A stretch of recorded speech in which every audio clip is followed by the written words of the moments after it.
Muy bien, pues bienvenidos a todos a este Congreso Internacional de Cine. Vamos a iniciar por cuestiones fuerza mayor, vamos a iniciar con el maestro Alberto Cuevas Martínez. Él es maestro en Historia del Arte por la UNAM. Actualmente estudia el doctorado en Historia del Arte en esa institución en el campo de estudios sobre cine. Su principal línea de investigación es sobre el audiovisual realizado por comunidades originarias de México. Alberto cuenta con diversos artículos en publicaciones de instituciones mexicanas como la UAM, UNO, la UNAM, el INA e internacionales como ICOM, ANICI, Revista Portuguesa da Imagen, En Movimiento y Dixit, Revista de Comunicación de la Universidad Católica de Uruguay. Pues le vamos a dar la palabra a Alberto. Muchas gracias, doctora Siboney. Gracias a los asistentes. En primer lugar, me gustaría agradecer al Congreso de Sepancine por esta pues, tarea tan maratónica pues, que implica y todos los retos que implica la organización de un congreso como este. Espacios pues muy necesarios justamente para el diálogo y el debate en torno, bueno, en esta emisión al tema de los géneros. Y bueno, sin más preámbulo, me gustaría justo iniciar con mi presentación. Traigo pues un texto que justo voy a leer. Si en algún momento, ahorita deberían de estar viendo una pantalla, si en algún momento no sé, hubiera alguna cuestión técnica, pues igual me dicen, ¿no? Y voy a iniciar justamente. En 2002, el documentalista y realizador Javier Samanochón realizó Tara Spanglish Migrants Video Project, una serie videográfica que consta de 9 cortometrajes documentales cuyo objetivo era informar a la gente acerca de, cito, los derechos y responsabilidades que uno tiene como migrante, especialmente en los Estados Unidos en el área de California, con una fin de cita, con una rúbrica dinámica que intercala varios planos e intertextos, como la frase, lo importante es apropiarnos del video, ¿no? Y justo vamos a ver un fragmento. Ahorita no van a escuchar el audio del video, ¿no? Simplemente lo estamos viendo, ¿no? El cortometraje va a enfatizar la relación trilingüe del purépecha español y el inglés. El primer capítulo nos va a introducir a través de una secuencia donde apreciamos a un apurado padre de familia con mandil quien prepara la comida para sus hijos. 2 jóvenes y un niño en una estrecha estancia se quejan de sus tareas escolares, con diálogos en purépecha, español e inglés. Y ahora sí, deberemos ver el fragmento y escucharlo al mismo tiempo. Denme un segundito y voy a subir el audio y yo me voy. Claro.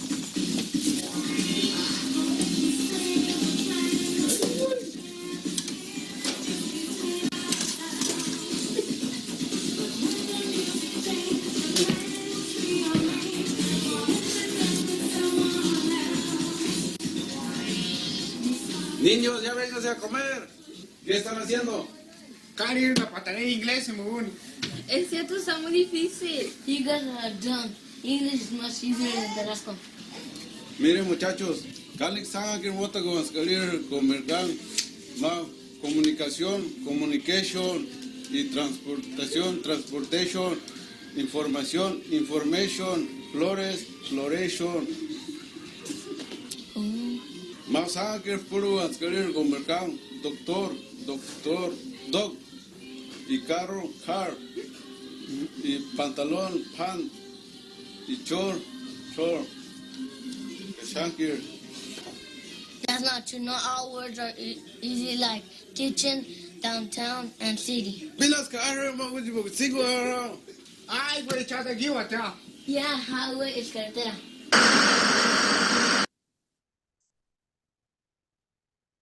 Ok, reactivo ya mi micrófono. Voy a dejar la imagen congelada, iremos compartiendo algunos fragmentos de video, voy a leer un poquito más rápido.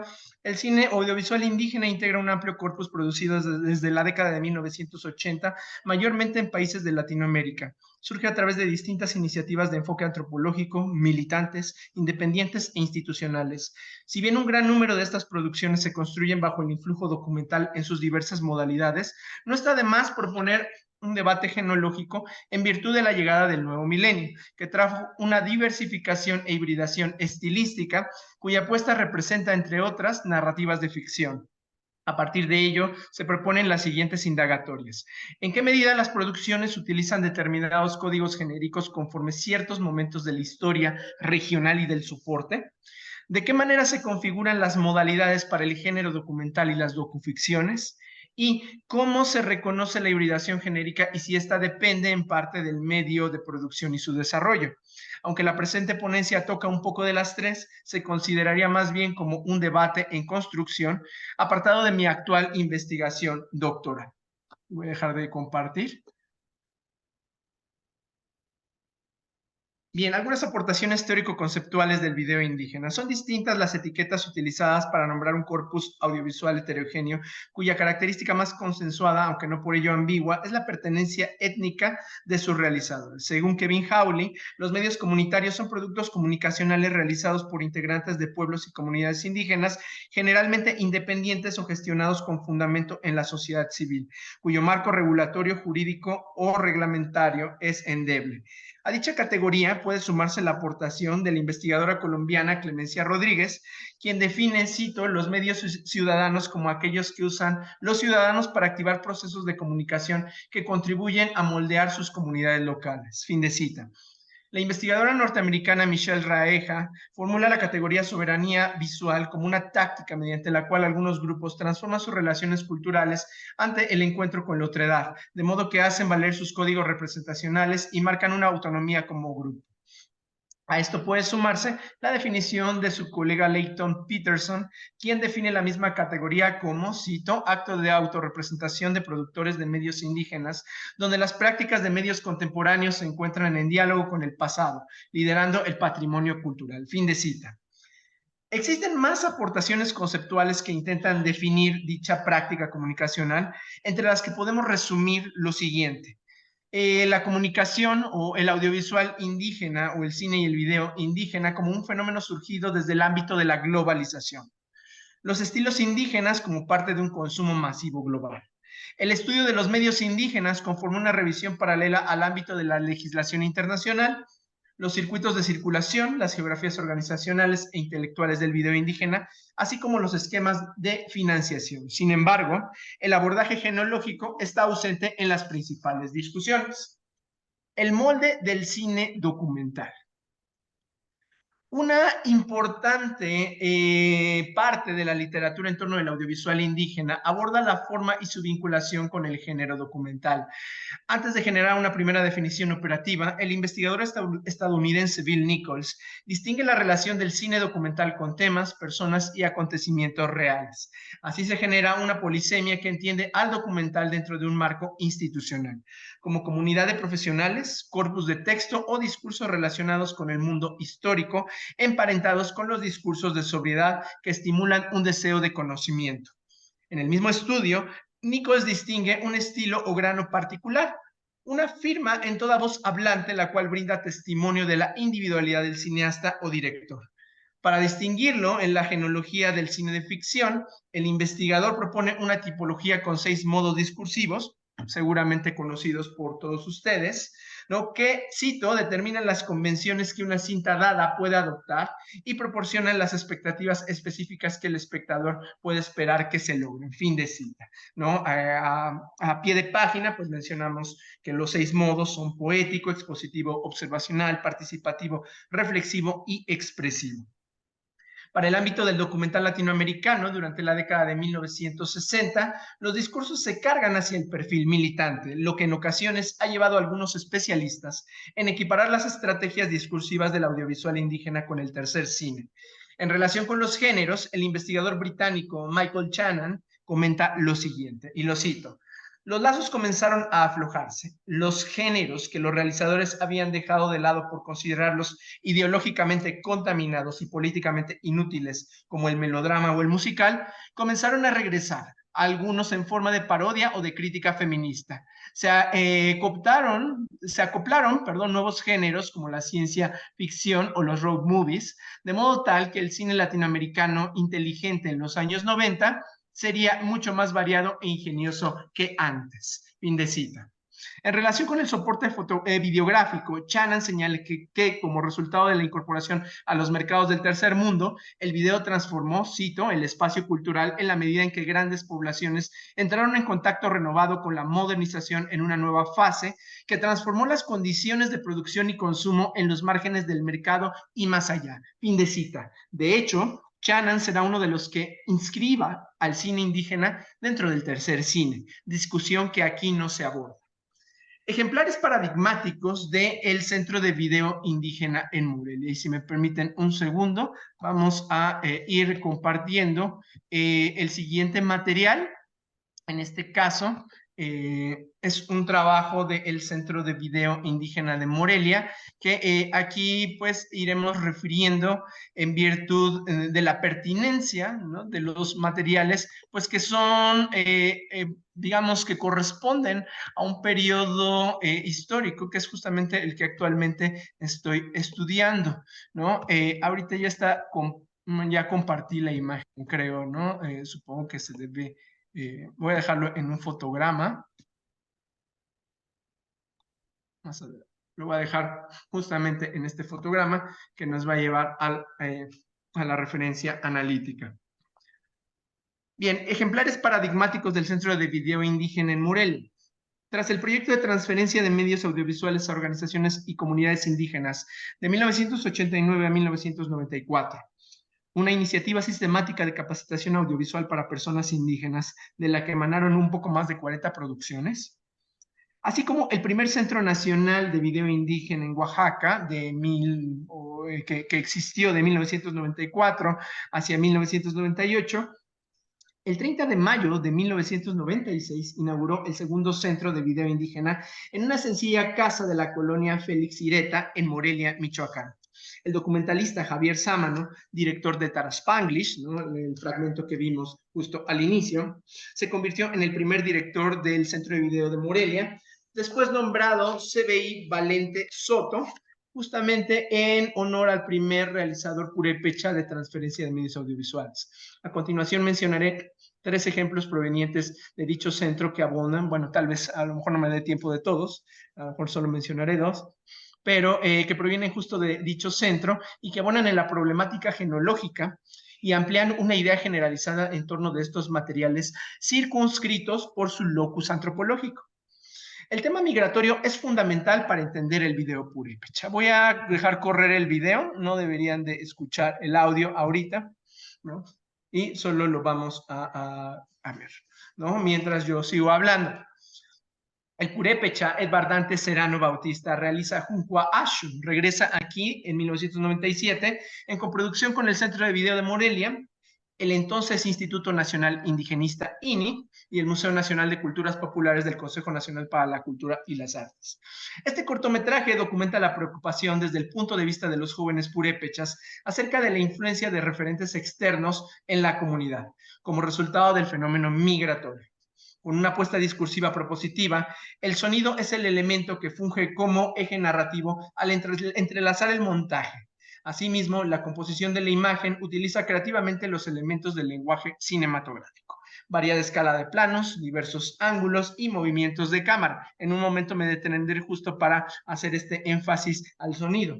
El relato se sitúa en la comunidad indígena de Cherán Atzicurín, donde un joven sale de su hogar con destino a una comunidad vecina, luego de despedirse de una mujer mayor a quien suponemos es la abuela. Durante el traslado, que es justo lo que estamos viendo, durante el traslado encuentra un vecino arriero que jala un burro, pues viene de leñar en Zipan. Posteriormente su silbido se convierte en la música de guitarra que escuchamos al inicio. Una camioneta de carga Chevrolet, que vimos hace un momento, pasa a un lado. La maneja un sujeto quien porta una mascada con la bandera norteamericana. Finalmente, el joven voltea para ver cómo desaparece la camioneta entre la nube del polvo. Y aquí detengo tantito justo para que veamos este uso de los elementos del lenguaje audiovisual y en específico por el tema del sonido.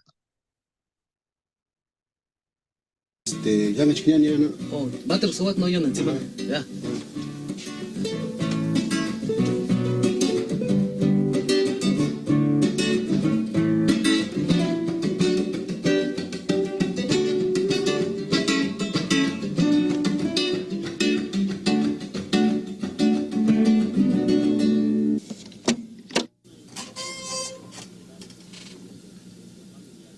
Ya sabes, tanima takuros ka temen yum tamotse ko chingun ka kamaras kaskuran inas kasu kon piasas mucha 580 mater kasu kumaengas himin uretsuko kende Dante Serrano de kasu kuchamiti ka enga gusta con hatzikunta kenden rock ya kanenden usun rako akiasas ka kuran utse inas.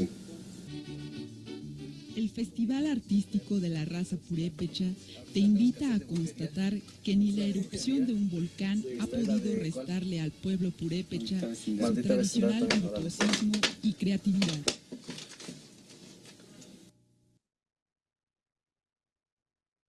Voy a saltarme la última parte, justo que es lo que voy a describir un poco mientras lo vamos viendo. Es la última secuencia justamente del documental, perdón, el spoiler. Y lo vamos a dejar en volumen bajo.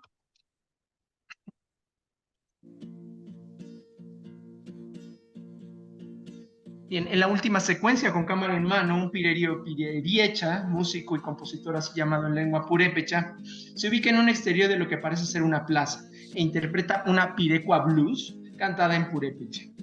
Cito: espera muchacho tan desobediente, ¿a dónde vas? Regresa aquí, Unkwa Ashu, ¿no?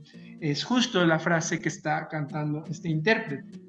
La conclusión del cortometraje es contundente. Luego de observar la interpretación del Pirelli, tras un par de vueltas a su canción, la cámara en mano comienza a recorrer algunos detalles del intérprete, rostro, guitarra, para después apreciar el entorno, unos niños que pasan, un perro que corre, el intérprete, montaje interno. Al final, la cámara se posa sobre el hombro derecho del intérprete y hace un zoom in. Mira unos muchachos en el fondo que le regresan la mirada. Hundido a negros y aplausos en off.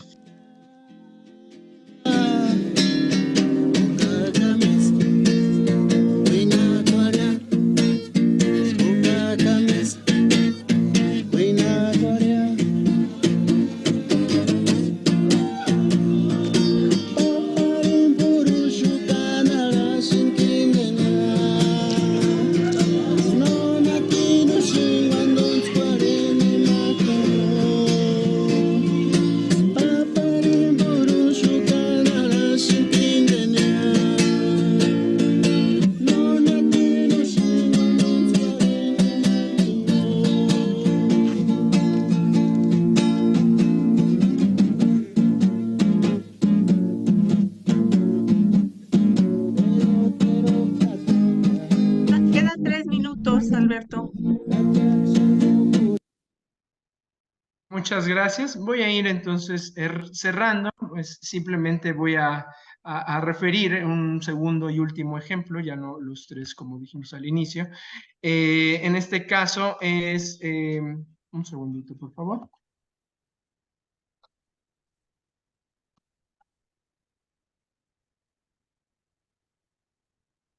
Bueno, este segundo ejemplo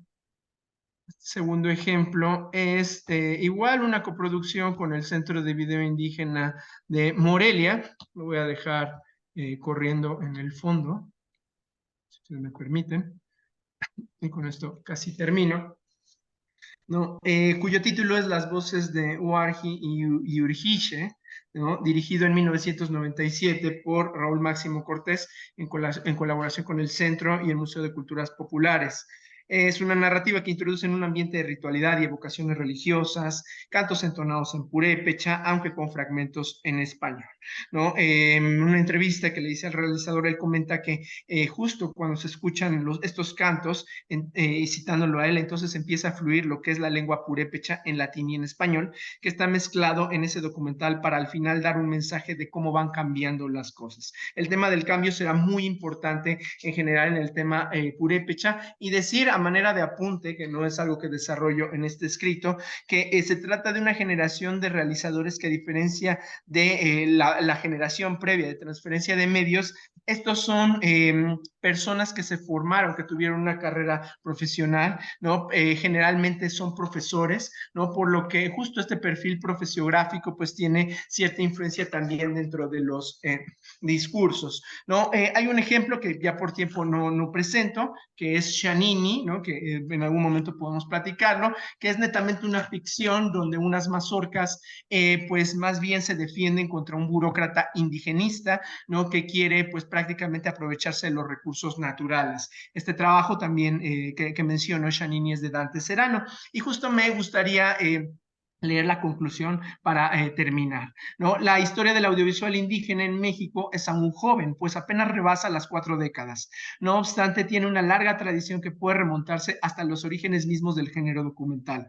Con una raigambre antropológica, sus producciones se fueron desenvolviendo al punto de amalgamarse con nuevas tendencias en virtud de los medios tecnológicos y la propia proyección en circuitos de exhibición, como actualmente la presencia en festivales como el Festival de Cine de Morelia. La categoría audiovisual indígena presenta retos en su congruencia debido a su forma escurridiza, como lo vimos en estas breves menciones del estado del arte. A partir del soporte mismo, cine, video, televisión o ahora medios digitales, se entiende de manera generalizada como una aparición tecnológica por parte de personas pertenecientes a justamente una adscripción o pertenecientes a comunidades y organizaciones indígenas de base, ¿no? De esta manera, pues vemos que como dice Zamorano y León, el video indígena es algo inacabado, ¿no? Que no está totalmente definido, son ideas de Zamorano y León, y los cito a ellos, ¿no? Sino que se va moldeando a las necesidades políticas y culturales que los mismos participantes van encontrando. Fin de cita. Cada contexto geopolítico, cada reconocimiento en la adscripción étnica, tanto afinidades como divergencias, determinan dinámicas específicas para el ejercicio audiovisual comunitario. Un ejemplo será la propia amplitud discursiva o estilística que presentan estos materiales desde su aparición en México. No hay duda en que la comunicación Edson, audiovisual... perdón, ya nos pasamos un minuto. Ok, Sí, ¿puedo terminar el párrafo? La idea es la sí, última. claro, termina. Gracias. No hay duda en que la comunicación audiovisual indígena permite mantener un diálogo con las estructuras dominantes mientras se opera en un contexto transformador de relatividad cultural y autónoma, lo que la investigadora Freya Shiwi denomina la frontera de los centros dominantes. Queda la advertencia entonces de que estas formas y discursos fílmicos alternativos pueden responder a diversos intereses y agendas personales o colectivas. Les agradezco mucho su atención. Me tengo que justo retirar en unos momentos, pero espero llegar justo a la sesión de preguntas y respuestas. Muchas gracias. Muchas gracias, Alberto. Y vamos a continuar con Edson Costa Jr. de la Universidad Estadual de Campinas, Brasil. Su tema de ponencia es la persistencia de los fantasmas, reflexiones sobre el documental Guapo y la dictadura. No, ese es el tema de Andrea. ¿Sí? No, perdón, es tensiones, sí, disculpa, es tensiones entre realismo y afrofabulación en Matoseco, en En Chamas, llamas, en en llamas. Llamas, de Adirley Queiroz y Joana Pimenta. Sí. Bueno, Edson Costa es investigador postdoctoral y profesor colaborador temporal en el Instituto de Artes de la UNICAM, doctor en medios y procesos audiovisuales por la Universidad de Sao Paulo. Y bueno, vamos a darle la palabra Ok. a Edson. Buenas tardes a todos los presentes. Me gustaría agradecer a Cepan Cine por aceptar mi ponencia y felicitarlos por el congreso. Yo quiero aprovechar también para saludar a mis compañeros de mesa. Es un placer compartir este espacio con ustedes. Esta charla consiste en una análisis estética inicial de la articulación entre los aspectos documental y ficticio de la película brasileña Mato Seco en Chamas, que fue traducida en Uruguay como Matoral Seco en Llamas, dirigida conjuntamente por Adirley Queiroz y Joana Pimenta. La narrativa se centra en un grupo de mujeres, en su mayoría negras, que viven en sol naciente, en las afueras de la ciudad satélite de Ceilândia, en el Distrito Federal del Brasil.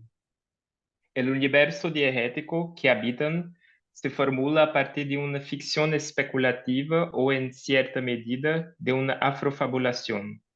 Essas mujeres forman una pandilla que desvía un oleoducto y refina gasolina clandestinamente, comercializando el producto a precios inferiores al mercado para un grupo de repartidores en motocicleta.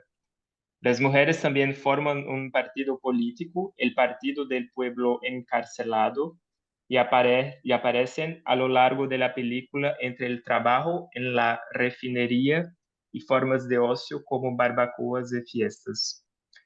Ese universo ficticio, sin embargo, está constantemente atravesado por marcas de lo real. Por un lado, en términos de contenido, ya sea por menciones directas o indirectas a movimientos políticos que apoyaron a Jair Bolsonaro, el anterior presidente de Brasil.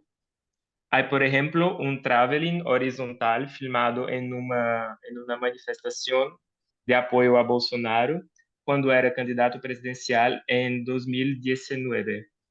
Además, las marcas de L'Oréal están presentes desde el tema del encarcelamiento femenino, fundamental para la obra, ya que una de las actrices fue encarcelada incluso durante el rodaje.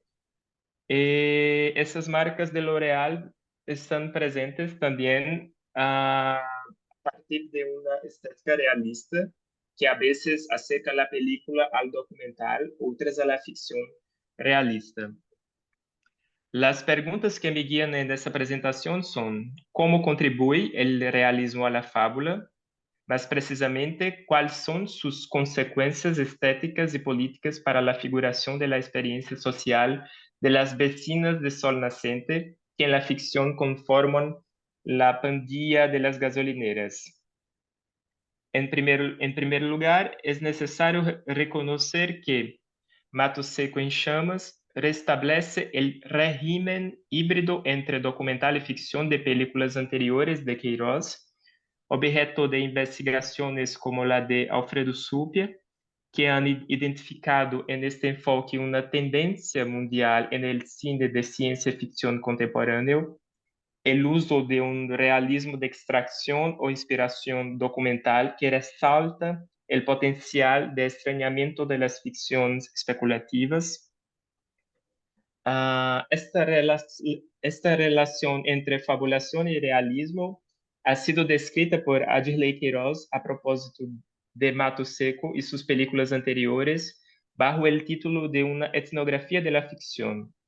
Para el director se trata de un hilo narrativo que será utilizado por personajes reales que interiorizan situaciones, creen en ellas y, según Queiroz, son filmados como si fuera un documental. En otras entrevistas, Queiroz menciona que la etnografía de la ficción es una forma de trabajo de los actores sin guión, consistente en crear personajes que condensan historias, imaginarios y vivencias capaces de evocar la experiencia de la ciudad o incluso la experiencia de los propios actores. Esta posible etnografía de la ficción consiste en un recurso que abarca opciones estéticas y presupuestarias. Filmar como una especie de documental es una forma de hacer una película de ficción científica, de construir fábulas, de crear otros mundos, a pesar de las limitaciones económicas, de los medios de producción precarios, recurriendo a la improvisación de decorados, de vestimentas y en general de la puesta en escena. Según Queiroz, se trata de una perspectiva etnográfica también porque se tiene un modelo de producción donde se dilata mucho el tiempo de la filmación y otros factores se suman y se incorporan a la película. Si Queiroz habla de la etnografía de la ficción, la directora Joana Pimenta menciona el término etnografía sensorial, seguramente el resultado de su trabajo en el Laboratorio de Etnografía Sensorial de la Universidad de Harvard. Pero en esa presentación no me fijaré en esa noción debido al límite de tiempo. Mi argumento es que el equilibrio entre fabulación y realismo que compone la etnografía de la ficción recibe un tratamiento diferente en Mato Seco en Chamas. En este caso, se da mayor importancia a la puesta en escena realista que acerca a la película a las características de lo que los estudios cinematográficos, especialmente en Inglaterra, han discutido bajo la etiqueta de slow cinema, cine lento. Es un movimiento fílmico desestructurado hecho de películas y prácticas distintas que se conceptualizan como un grupo en función de su estilo comparable, como escribieron Tiago de Luca y Nuno Jorge Barradas. Dada la extensa literatura sobre el tema, cito aquí a Song Lin, quien en una monografía sobre Tsai Ming-liang destaca dos criterios preponderantes en la noción de cine lento, el tema narrativo y la duración. En cuanto a la temática, lo que generalmente define a estas películas es el enfoque en situaciones cotidianas en las que nada ocurre, al menos nada que puede compararse con una acción dramática. Es común encontrar personajes que parecen estar esperando algo, que solo presencian el paso del tiempo como duración. En el eje de la duración, además del uso de planos generales, Lin anuncia otras opciones que igualmente pueden contribuir a la sensación de quietud y lentitud. El contenido de un plano, por ejemplo, un plano general en el que nada o muy poco sucede, es diferente de uno con diálogo y acción. La dirección de actores y escenario, por ejemplo, los elementos de la actuación y la puesta en escena pueden atraer o distraer la atención. Los movimientos de la cámara o cámara estática, el ángulo y la distancia de la cámara y finalmente el ritmo, la combinación del ritmo de la acción diegética, el diálogo y el movimiento de la cámara contribuyen a la velocidad de un plano. Oui, el posible acercamiento de la película a un cine de lentitud se produce parcialmente. Esto se debe a que Mato Seco en Chamas tiene al menos 3 tipos de eventos que impactan en la puesta en escena. Declaraciones a cámara o diálogos entre los personajes con una puesta en escena que se remonta al modo documental. Escenas en torno de eventos sensoriales que enfatizan la materialidad de la imagen y el sonido y no necesariamente hacen avanzar la narrativa, como por ejemplo presentaciones de un grupo musical, un baile funk en un autobús, paseos en motos, motocicletas acelerando los motores de sus motos, o mismo la acción de desmantelar e incendiar un coche. Por fin, finalmente, planos fijos de personajes que contemplan el fuera de campo en silencio o realizan acciones ordinarias, caminar, trabajar, fumar un cigarrillo. Yo sostengo que el acercamiento del filme con una estética de la lentitud, con cine lento, se da en los dos últimos grupos, marcados por una desdramatización de acontecimientos y acciones. Ambos están filmados en larga duración, con cámara fija y alejada de los actores, sin diálogo, de modo que no necesariamente contribuyen al desarrollo de una trama según las convenciones narrativas de una estética clásica.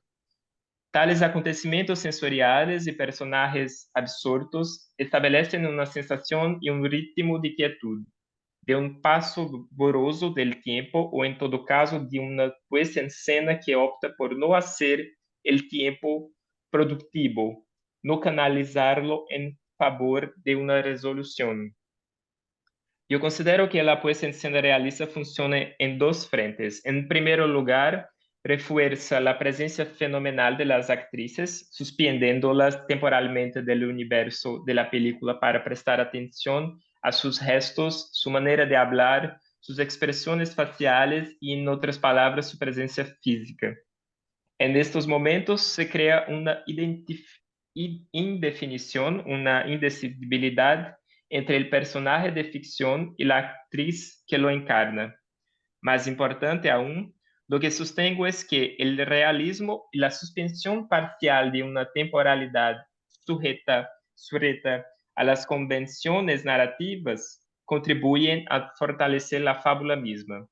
Más precisamente, el realismo permite reescribir las vidas de actrices, mujeres periféricas, en su mayoría negras y exconvictas presidiarias, además de una imagen sociológica que podría condenarlas a una posición de pasividad ante las superestructuras sociales o incluso a una tipificación social incapaz de atribuirles una vida subjetiva.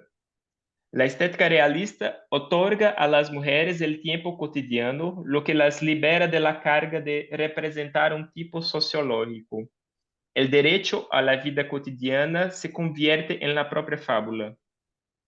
Yo también me pregunto si la fábula de Mato Seco se puede definir en términos de una afrofabulación, un procedimiento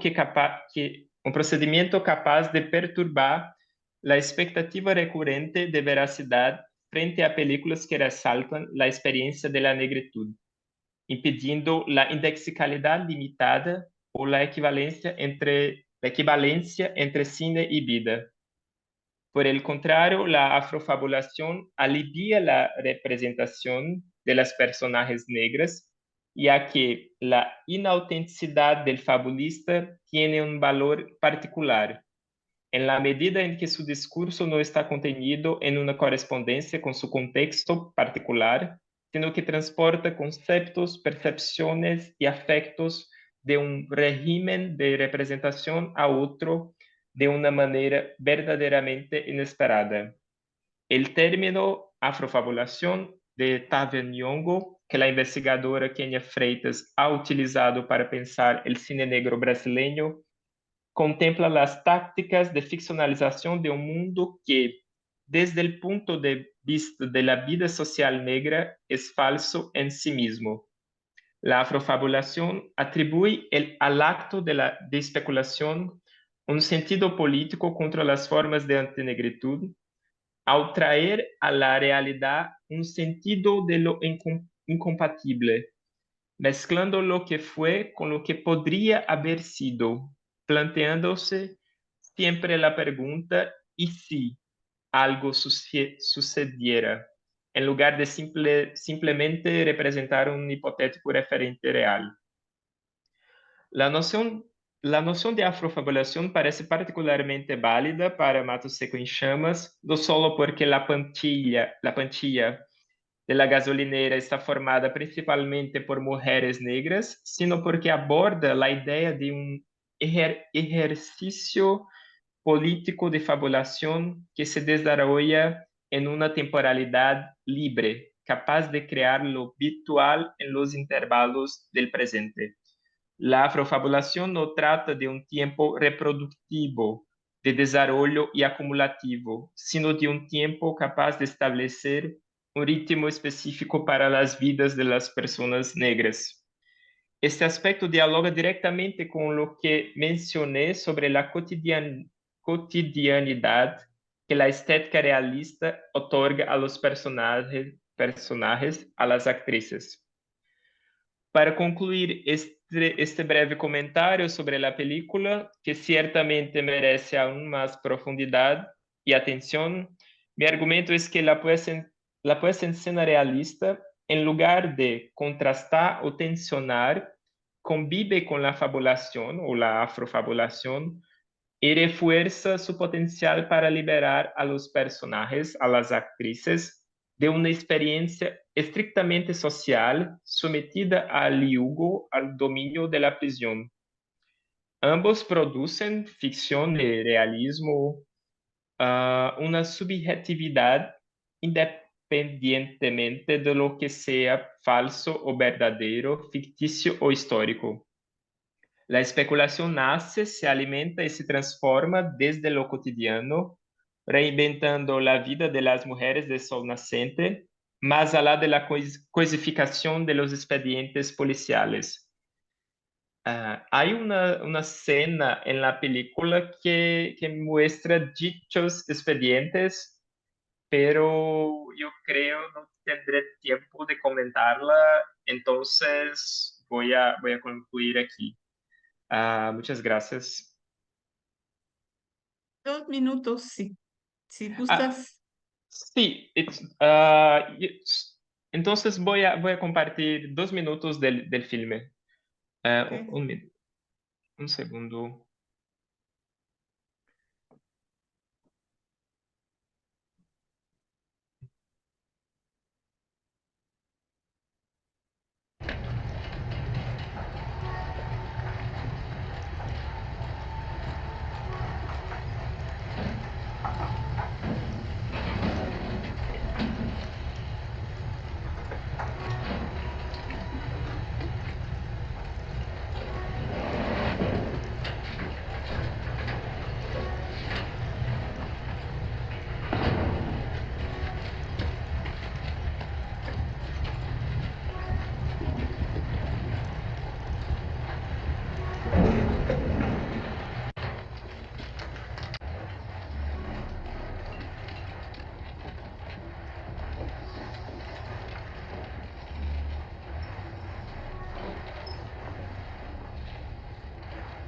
Aí, ó, já pega aí.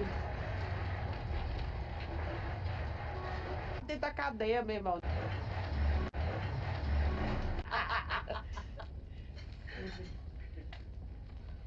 Como é que não chama, moço? Só na minha cela era 3 mulheres que eu tinha, fora das outras celas. Era mulher demais, moço.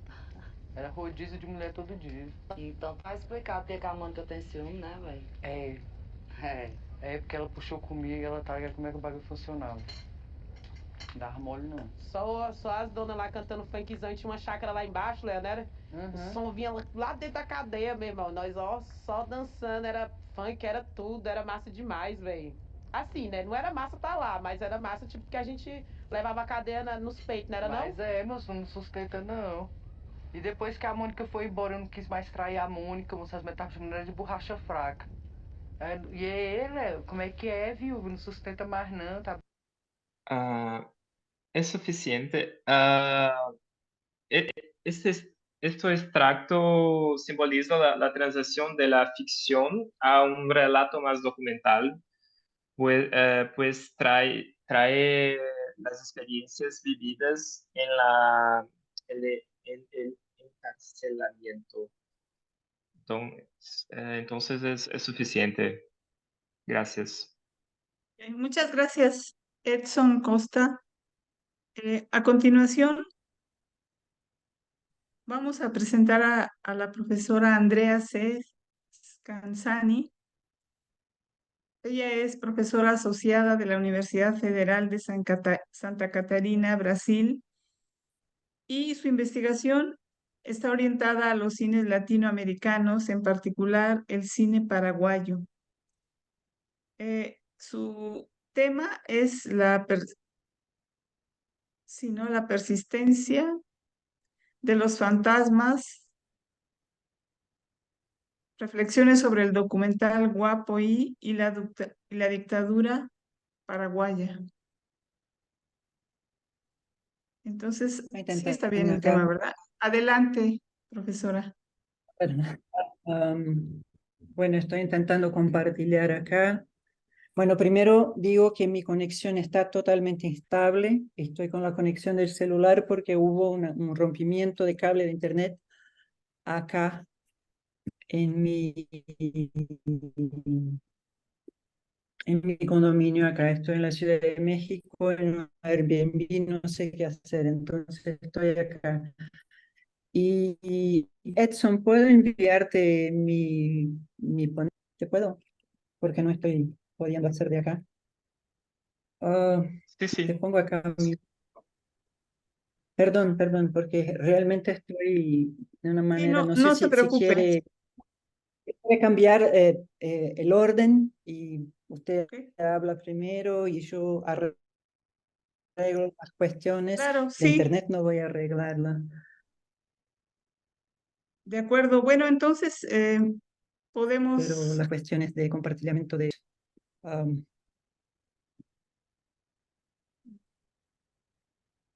sí, esperamos. no puede dar continuidad. Yo envío por el chat. Edson hace la parte Ok. de apoyo y hablo dentro de un ratito, en 20 minutos. Gracias, perdón.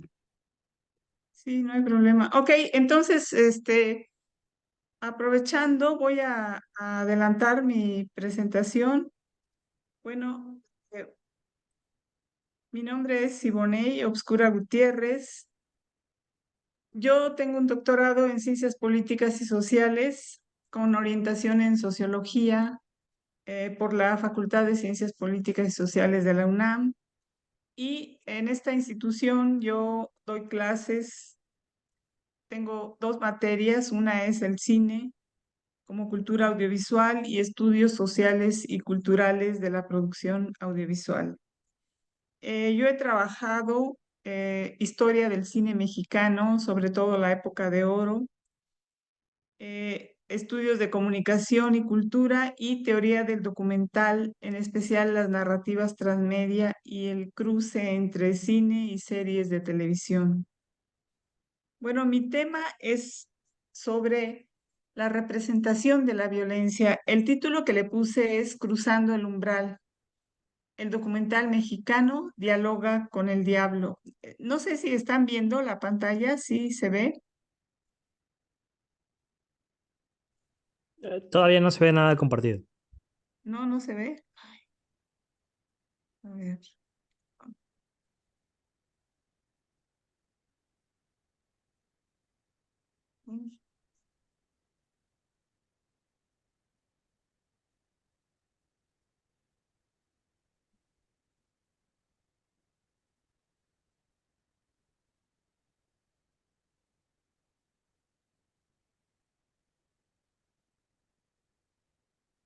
¿Ya se ve? Sí, ya se puede ver. Ok, gracias.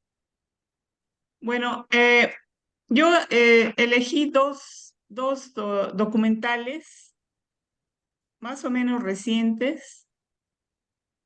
Uno es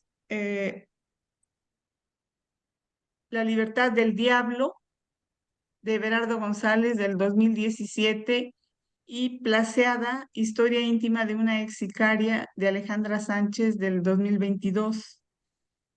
Elegí estas dos porque, aunque son, digamos, la forma narrativa es distinta, totalmente distinta, las dos tienen en común que tratan de analizar el,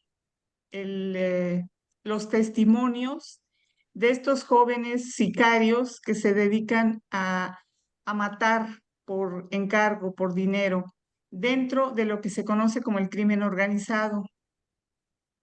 Y las dos películas de alguna manera tratan de crear una visión humanizada de estos, construyen de alguna manera personajes, pero con diferencias muy notables, como vamos a ver. Todo esto se da en el contexto de lo que se conoce como la guerra contra las drogas en México, que se inició en los años 2006 durante el sexenio de Felipe Calderón. En el sexenio anterior, lo que había ocurrido es que se le redujo la importancia a este problema en México y los grupos criminales se expandieron teóricamente se plantea que antes existían, pero limitados a algunos estados. Durante el primer sexenio panista que hubo en México de la derecha, que fue del 2000 al 2006, se expandieron estos grupos criminales y llegaron a diversas zonas. Fue en ese sexenio cuando el problema del feminicidio abarcó varios estados y se profundizó sobre todo en el norte del país. Precisamente una de las películas de la autora de Alejandra Sánchez, esta que menciono antes, es sobre la violencia contra las mujeres en el norte del país, ¿no? Se llama Bajo Juárez. Bueno, el planteamiento es que de mi trabajo es que en el documental de este periodo, de las últimas 2 décadas, se advierte un nuevo lenguaje, la presencia de un nuevo lenguaje para representar la violencia. O sea, ya no es únicamente un cine de denuncia, aunque está implícita la denuncia, sino que se empiezan a incorporar nuevos elementos, usualmente del cine de ficción o no. O sea, intentos por vincular elementos de lo que se conoce como el documental poético o reflexivo. La libertad del diablo tiene como antecedente esta película de Félix, Autoficciones de un traficante, del 2011. Es la primera película documental donde vemos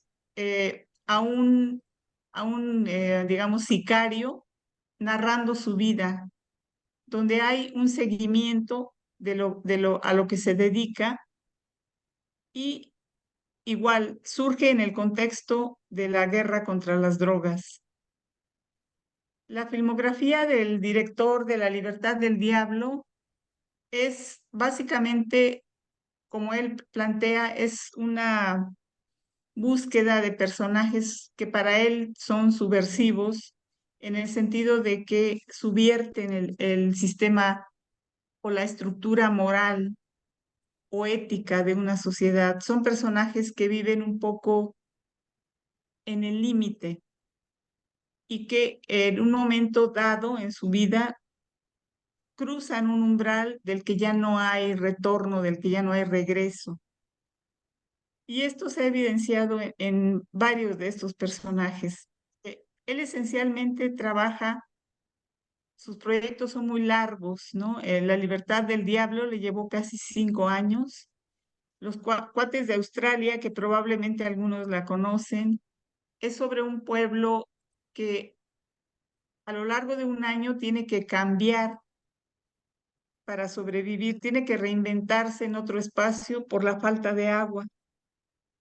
Los ladrones viejos es un documental sobre un ladrón y hace todo un seguimiento del contexto sociocultural de un ladrón que se caracteriza, o lo que lo hace notable es que se atrevió a robarle, entrar a la casa del que fue presidente de la República de México en los años 70, 80, ¿no? José López Portillo. El Paso es un trabajo nuevamente sobre problemas que tienen que ver con los sicarios, pero limitado a la migración. O sea, los problemas de la trata de personas. Y las otras dos no abordan concretamente temas de violencia, pero forman parte de su estilo. La Libertad del Diablo inicia con este texto. Inicia en negro, no hay imagen, y alguien narra esto, o sea, es una voz en off. Escuchamos diciendo esto: llegamos a un lugar en el campo, me tiran y se oía el arroyo que corría a un lado, y empezamos a subir un cerro hasta llegar a la fuente donde nace ese arroyo. Veo gente enloquecida, chispas de locura, de barbarie total. No puedo pensar en esas personas como mis iguales. En esos momentos no me puedo hermanar con ellos. Y sin embargo, seguimos siendo de la misma especie.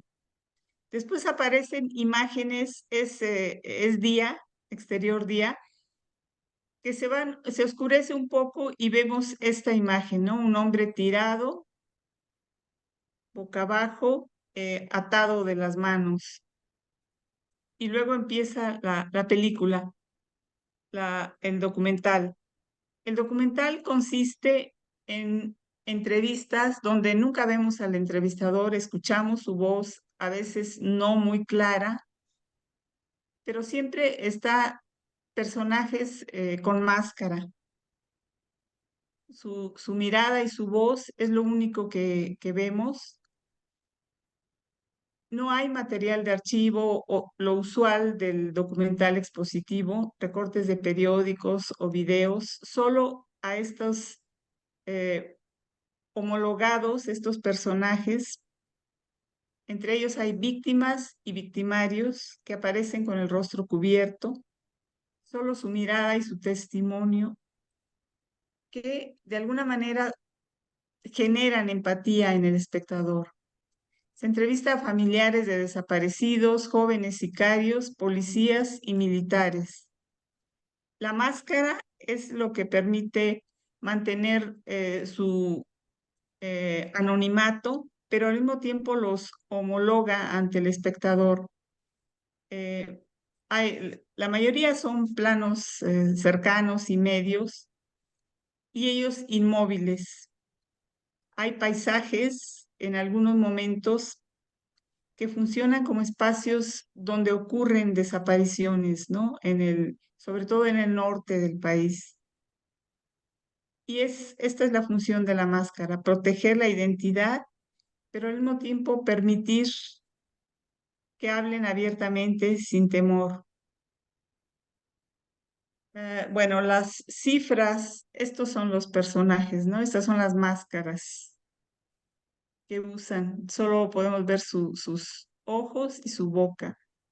Las cifras que se repiten siempre en los medios, que nos han dicho desde hace tiempo y no cambian, se incrementan, son más de 300,000 asesinatos entre 2006 y 2021, según el INEGI. Más de 100,000 personas desaparecidas entre 2006 y 2022 y más de 3,000 feminicidios entre 2015 y 2019. Esto significa el carácter masivo de la violencia en México.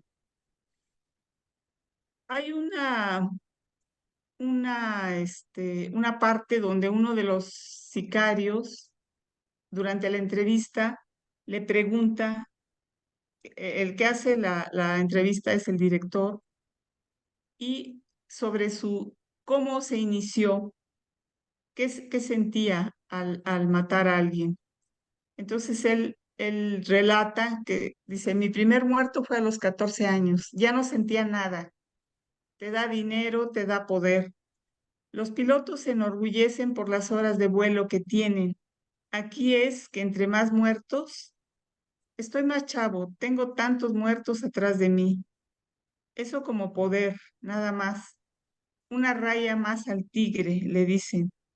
Mi primer coche fue a los 14 años, un Audi A4. Pediría perdón de todo corazón, con todo mi ser.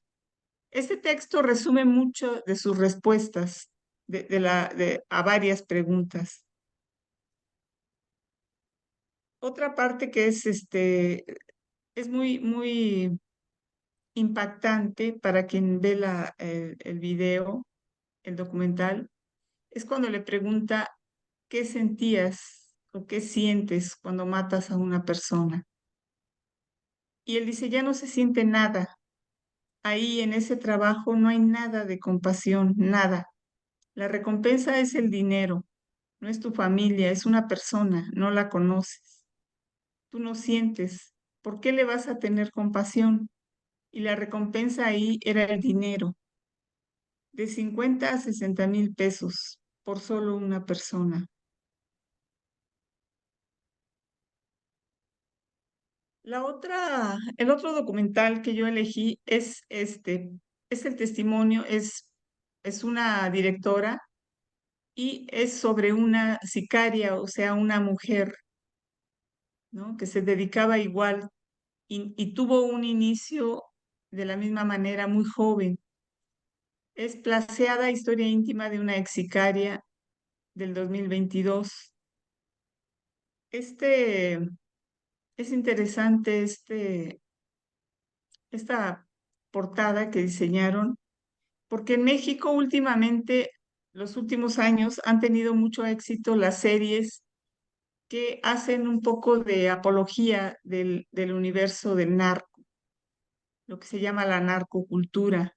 Hay series que tienen éxito, ¿no? Como La Reina del Sur, donde se idealiza la vida de los sicarios, o sea, se sobrevalora, se les ve un poco de manera heroica. Y esto hace un poco referencia a eso. Bueno, la filmografía de Alejandra Sánchez se centra sobre todo en la denuncia de feminicidios, la más importante, pero también de la pederastia, como Agnus Dei, Cordero de Dios. Y Bajo Juárez es digamos, es la más conocida, la más premiada, es sobre los feminicidios en Ciudad Juárez, que es una investigación eh, muy importante que profundiza y plantea varias tesis, pero ahí ya es claro que quienes estaban en ese momento asesinando mujeres, jóvenes, o sea, hay un perfil de jóvenes que son las que eligen, eran grupos organizados, no era un asesino serial, eran grupos organizados que ahora se sabe forma parte del crimen organizado, o sea, es igual que los jóvenes sicarios que agrupan a jóvenes, los reclutan muy jóvenes para asesinar. Eh, la película, este documental, que como les decía, entra dentro del contexto de la violencia e idealización de narcotráficos, no solo en el cine, sino en los corridos, o sea, la música es un vector muy importante para la difusión de esta narcocultura en México. Eh, es básicamente un documental de tipo expositivo, donde se va a construir a un personaje, se va a tender a construir un personaje humanizándolo. Se narran los episodios más difíciles en la vida de Gaby cuando se involucra muy joven en el crimen organizado. Las estrategias narrativas básicamente son enfocarse en lo cotidiano, usar testimonios, entrevistas, material de archivo de la época en que se filmó, ¿no? O sea, todo lo que tiene que ver con el incremento de la violencia y entrevistas a políticos, pero de alguna manera, aunque es expositivo, tiene algunos elementos de lo que se conoce como documental reflexivo. Se le construye como un personaje, se transforma a esta persona del mundo real en un personaje que se interpreta a sí misma y se trata de explorar su personalidad rebelde, que como sabemos, es uno de los mecanismos de identificación para el espectador cuando podemos compartir preocupaciones y generar indignación o empatía, teniendo como telón de fondo la violencia. Ella cuenta en esta idea de humanizarla que dice, entré muy chavala a todo esto. Para mí no fueron prioridad los novios. Yo no sé de tener un novio. de las maripositas, esas mamonas que dicen que todo mundo siente cuando se enamora. Para mí eso no. Era estar en mi cuarto pensando, ah, ¿cómo le vamos a hacer para esto? Esto y esto, anotar así, por paso.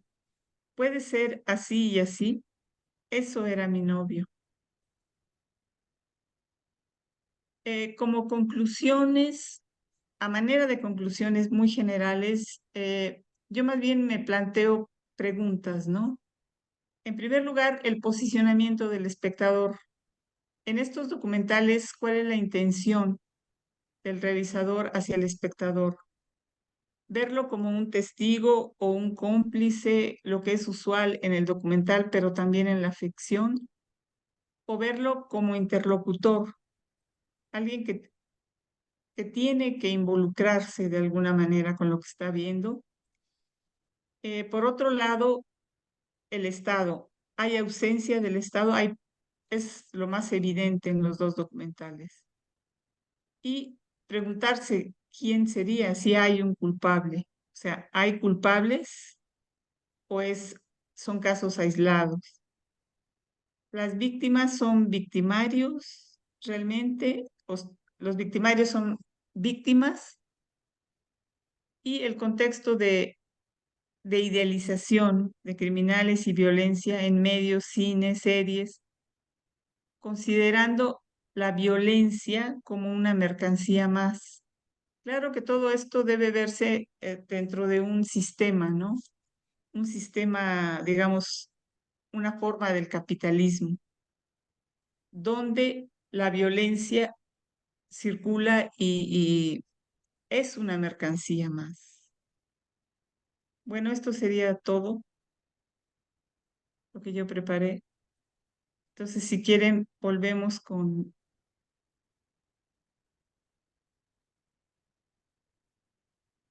No sé si ya esté Andrea.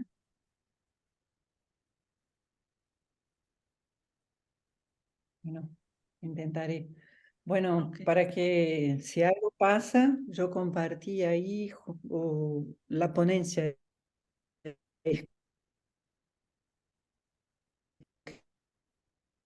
Ok.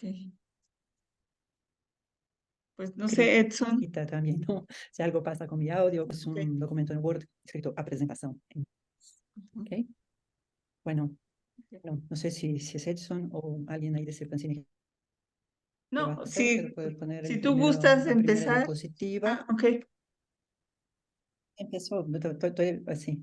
Y si pasa algo, bueno, díganme, porque acá se corta el audio todo el tiempo, ¿no? Que estaba diciendo. Espero que en el camino de vuelta se pase bien. Entonces empezamos. Bueno, primero me gustaría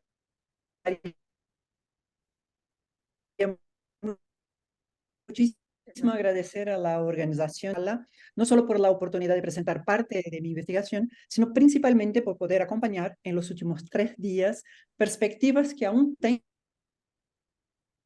un punto de convergencia centrado en el análisis cinematográfico, han presentado una gran diversidad de temas y enfoques. También agradezco la acogida de las investigaciones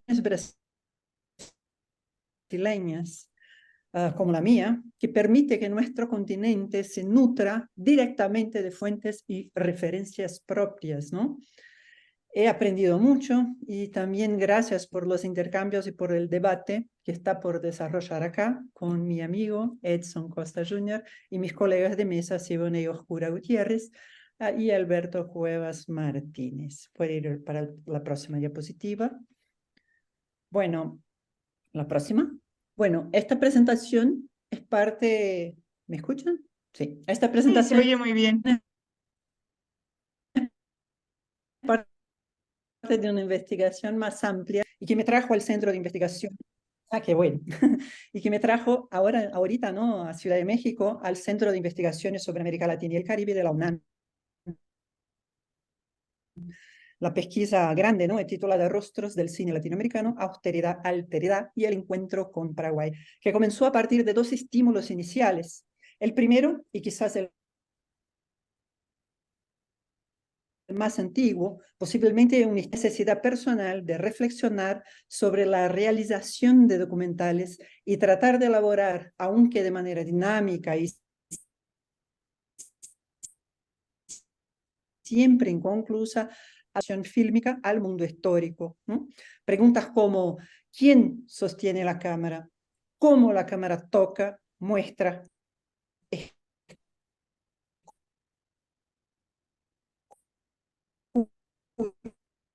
escucha y a veces oculta, protege o lastima? Próximo.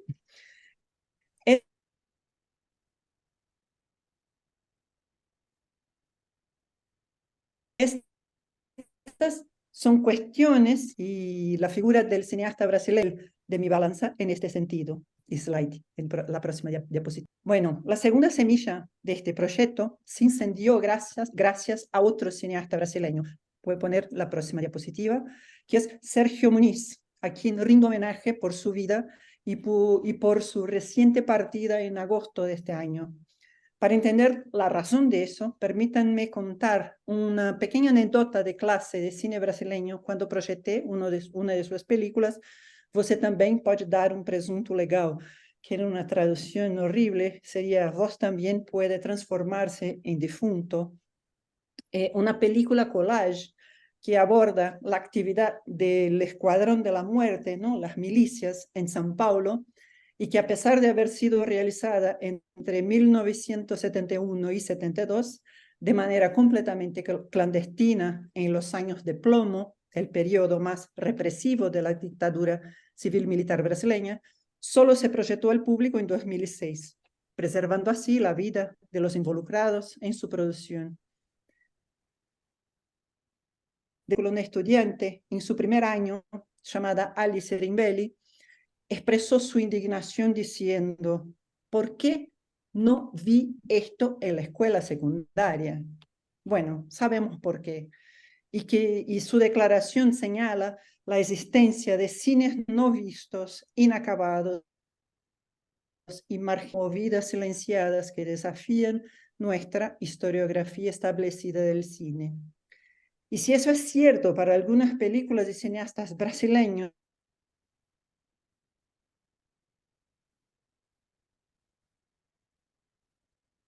imaginen la situación en un país como Brasil y la dictadura más larga de América Latina, 4 hasta 89.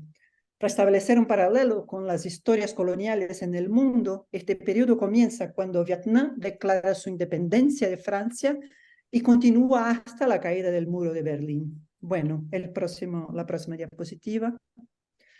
Yo experimenté la misma sorpresa que Ali cuando vi la película paraguaya El Pueblo, de 69, de Carlos Saguier, hace poco más de 3 años. En ese momento estaba lejos de ser un estudiante de primer año, pero la experiencia me sacudió hasta lo más profundo. De ese modo, las perspectivas de mi investigación acerca del cine latinoamericano dieron un giro de 180 grados cuando vi el mediometraje de Saguier. Puede pasar los próximos 3 diapositivas despacito. No pude evitar preguntarme cómo no había visto esta película antes. Debo confesar que hasta ese momento solo conocía los grandes nombres del cine paraguayo de las décadas del 2000 y 2010, como Hamaca Paraguaya, de Paz Encina, 7 Cajas, de Juan Carlos Manella y Talan Shembori, y Cuchillo de Palo, de Renate Coste. Pero fue El Pueblo lo que me hizo desear más, mucho más. Y desde entonces me sumerjo en esta pequeña isla de Bastos, una actitud quizás irresponsable, ya que no es sencillo en un país con el que nunca he tenido relaciones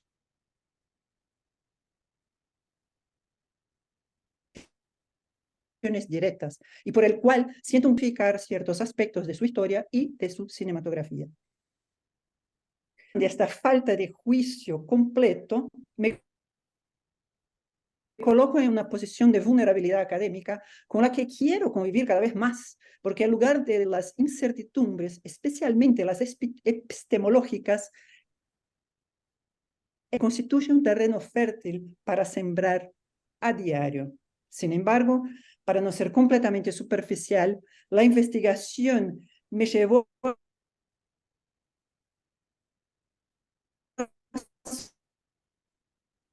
sumergirme de manera real, física, en vistas con cineastas y pensadores paraguayos cuyo material se está trabajando y reconsiderando gradualmente.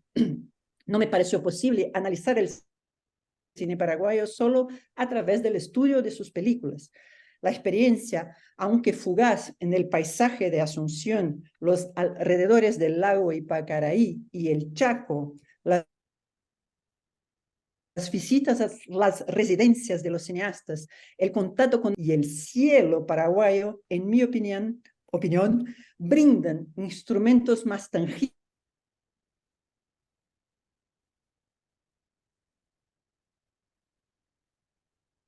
para acercarme a sus producciones cinematográficas. También se centra en el diálogo con pensadores paraguayos y o investigadores que tienen a Paraguay en el centro de sus preocupaciones.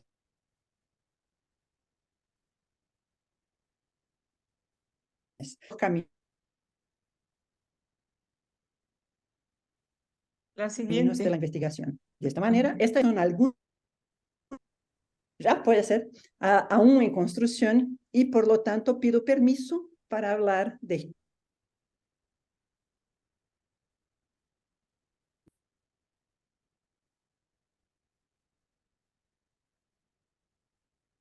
historias que no me pertenecen, pero que me han... En una primera etapa de análisis de las cuestiones territoriales y los diferentes pueblos que han ocupado y ocupan estas regiones, generalmente conflictivas. Este bloque tiene al Chaco paraguayo como su objetivo principal. Película solo para ilustrar, ¿no? Puede pasar hasta los próximos tres diapositivas. Producciones cinematográficas que exploran esta localidad. Algunas aquí en las diapositivas, ¿no? Entonces tenemos ficciones y documentales, pero que están en el Chaco, ¿no? No, vuelve. Vuelve, por favor. Al anterior. Bueno, de cualquier manera, la última era EAMI, bueno, antes de eso. EAMI de Paz Encina, que es un documental también, ¿no? Pero es, bueno, una otra cuestión. Pero hay muchas películas que se centran en Boreal, se centran en el Chaco y muchas están ahí y hacen parte de ese primero eje de la investigación. Pero hoy voy a hablar de otra cosa. En un segundo eje de investigación, este segundo eje se enfoca en las producciones que tocan las heridas de la dictadura.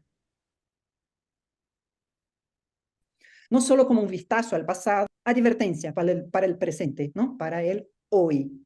En este conjunto de cineastas encontramos generaciones distintas.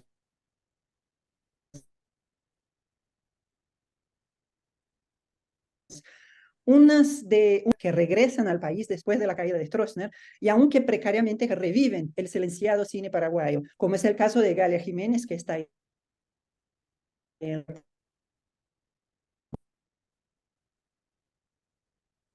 Positiva, ahí ella está en la que está a la derecha, bueno, en los bordes, es ella. De Galia Jiménez, que con grande éxito de público en sus primeras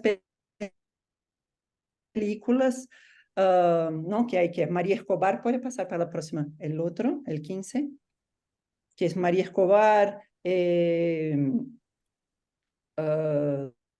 Soldado, hizo 2 largometrajes el mismo año que fueron un suceso de público y después más 2 largometrajes que están ahí y en la próxima diapositiva hay una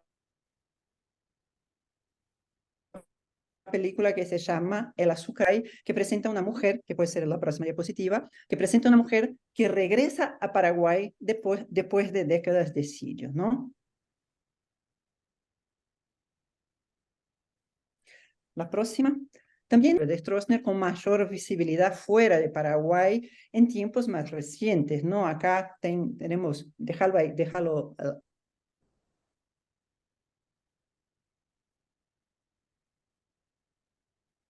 la anterior, tenemos la película, la diapositiva anterior. Bueno, es Ejercicio de Memoria de Paz Encina, es Cuchillo de Palo de Renate Costa, ¿no? y matar a un muerto de Hugo Jiménez. Estos extrapolaron los bordes, ¿no?, del Paraguay y mucha gente las conoce, ¿no? Todavía hay una generación más joven de cineastas que no fueron formados durante el régimen dictatorial, y sí, la próxima diapositiva, por favor, como Miguel Agüero, quien ha realizado una serie de cortometrajes sobre el tema, ¿no? Es un tipo campesino que vino del interior para hacer teatro en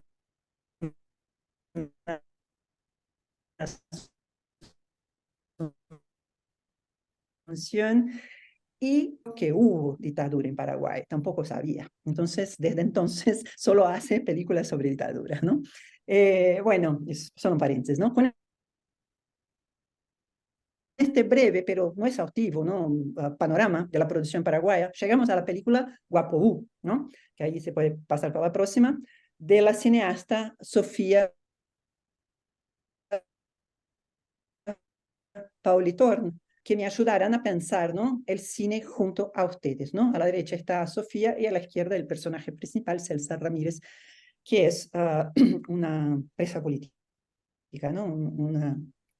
Una persona que estuvo en la prisión de Stroessner. Bueno, la cineasta Sofía Pauli tiene una característica en su biografía que favorece un pensamiento también cruzado sobre las diásporas internas de América Latina y sus idiosincrasias dictatoriales. La cineasta nació en Perú en 82 y llegó a Paraguay siendo aún una niña en 89, año de la caída de Stroessner. Ella emigra con su familia, que huía de las acciones violentas del Sendero Luminoso en Perú, ya que su padre estaba en la mira de los ataques del partido debido a su pertenencia a la Marina. Bueno, Sofía comienza a involucrarse en el cine, jovencito de la diapositiva anterior, donde inician la investigación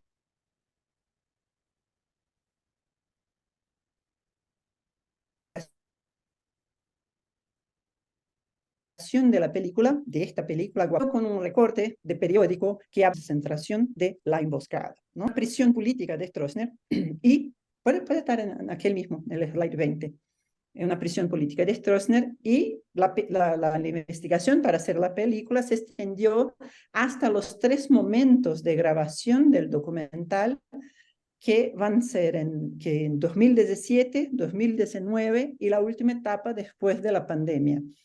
Y esta película cuenta la historia de Celsa Ramírez, puede poner la próxima diapositiva, compañera de Derlis Villagra, asesinado y desaparecido hasta hoy. Ahí a la derecha está la foto del matrimonio de los dos y a la izquierda una foto de la película que está en la cartelera.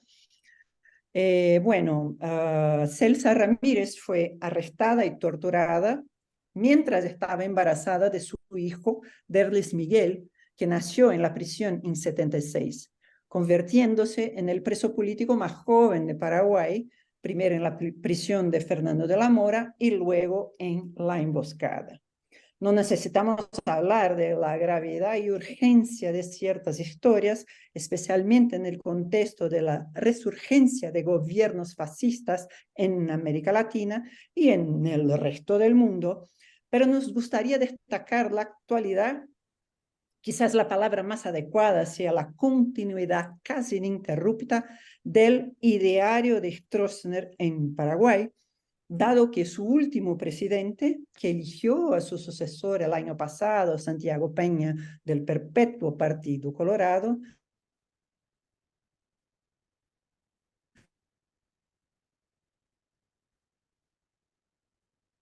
bueno, dado que su último presidente es hijo del asesor Personitis. Y es bajo esa sombra, ese fantasma más que vivo, que se construye la película. Puede pasar para la próxima diapositiva. Empecemos por su título. Guapo es un árbol. Guapo es el nombre guaraní del higuerón, ¿no? Una higuera. también llamado comúnmente de tragapalo, por las terribles consecuencias que tiene su crecimiento en la horqueta de los árboles. Su fruto, pequeños higos, es comido por los pájaros que luego depositan sus semillas entre las ramas o la horqueta de inmensos árboles. La diminuta semilla germina y crece ahí, convirtiéndose en gigantesco árbol que abrazará al que le sirvió de sementera hasta estrangularlo con el correr del tiempo. Bueno, el cacique Emeterio, de un grupo guaraní, narró la leyenda guaraní del Guapoí a León Cadogan, etnólogo paraguayo, como sigue más o menos, ¿no? Voy a encortarla un poquito. La leyenda guaraní dice: a orillas del Capichuelo, que lleva el nombre de nuestra tribu, al Tají,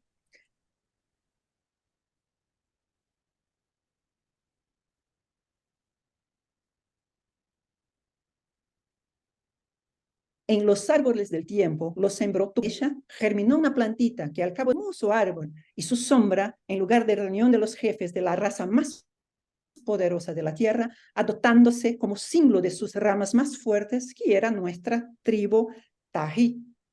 Al Tají conducían todos los caminos de la tierra, y a él se encaminaban cuando el majestuoso árbol anunciaba la terminación de los fríos, cubriéndose con un manto de hermosas flores, delegaciones de todas las tribus guaraníes para tratar en asamblea los asuntos de bueno, traída por el viento, depositada por una avecita o por la mano de Añá, venida no se sabe de dónde, germinó entre las ramas de Tají en una rugosidad de su corteza, una semillita, humedecida por el rocío y calentada por el sol, germinó y creció. Se convirtió en árbol enorme que es al Tají. Lo estrangularon como el curiyú, que es como ellos llaman la anaconda amarilla, ¿no? La víbora, estruja a su víctima entre sus pliegues. Hoy, a orillas del Campichuelo de Tají, se eleva un enorme guapoú de fofas carnes, y entre las ramas del monstruo solo se ven sobresalir pequeñas astillas del antaño poderoso Tají, símbolo de mi raza y gloria. Mi nación, la más fuerte de la tierra, no reconoce otro señor que Tupã. Lo dominaba todo, desde el agua sin fin de la que sale el sol hasta la cordillera inaccesible, tras la que se hunde al anochecer. Y al parecer, surgida de esa misma agua de la que surge el sol enviado por Tupã para fecundar la tierra, llega un día la semilla de Guapoí en la tierra guaraní. Con sus tentáculos lo envuelve todo, absorbe la savia, la vida de nuestra raza, como el Guapoí absorbió la salva de nuestro Tají. Los miserables restos de mi nación desaparecen como desaparecen las últimas astillas de nuestro Tají entre las fofas maderas del Guapoí que lo aniquiló. Bueno, esa es la leyenda guaraní del Guapoí. Es que Tupã la había conocido con esas cualidades para que sirviera de ejemplo a sus hijos y para que sepan que aún siendo fuertes, si se descuidan, puede llegar una semilla desde lejos para dominar o exterminar la estirpe. Próxima diapositiva. Bueno, la película de Sofía Pauli no menciona el mito, ya que su título rinde homenaje al árbol, un guapoí, sin duda, en el patio central del campo de concentración de la Emboscada, donde los prisioneros, bajo esa árvore, los prisioneros políticos, se reunían, puede pasar para la próxima diapositiva, se reunían para sus actividades sociales. Pero la ambigüedad de una planta que proporciona sombra, refugio y momentos agradables de sociabilidad en la prisión y, al mismo tiempo, lleva consigo el peso de la leyenda del tragapalo, parece ser un buen punto de partida para analizar la película. Tiene como compartir, no sé, no estoy viendo la imagen compartida, ¿no? ¿No? Que es ese slide 23. Edson. ¿No? Continúo acá y Ah, eu não tenho a imagem do filme. Eu não tenho a película acá. Y la diapositiva llega. Bueno, las pequeñas semillas no deseadas que permitimos crecer y que cuando crecen ya no tenemos control sobre ellas, ¿no? Cría cuervos y te sacarán los ojos, son las mismas que vemos florecer en gobiernos contemporáneos cuya metodología difiere muy poco de la que enfrentó Paraguay en sus años más violentos. Ahora ya puede poner la 24 cuando sea. Bueno, bajo la sombra del Guapuí, de la emboscada, ¿no? Del campo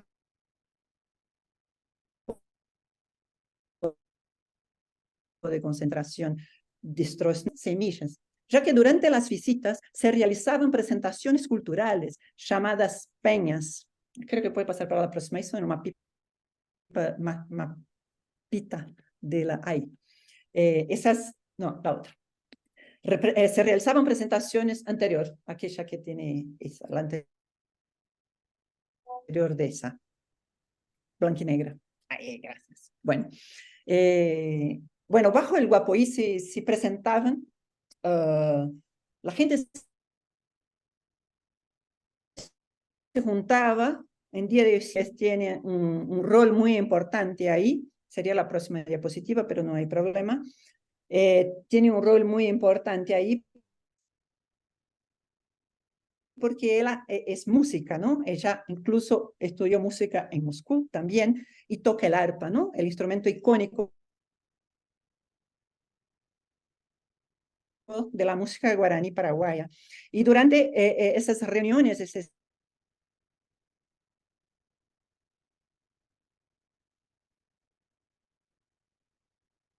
espacios de visita, ella tocaba el arpa.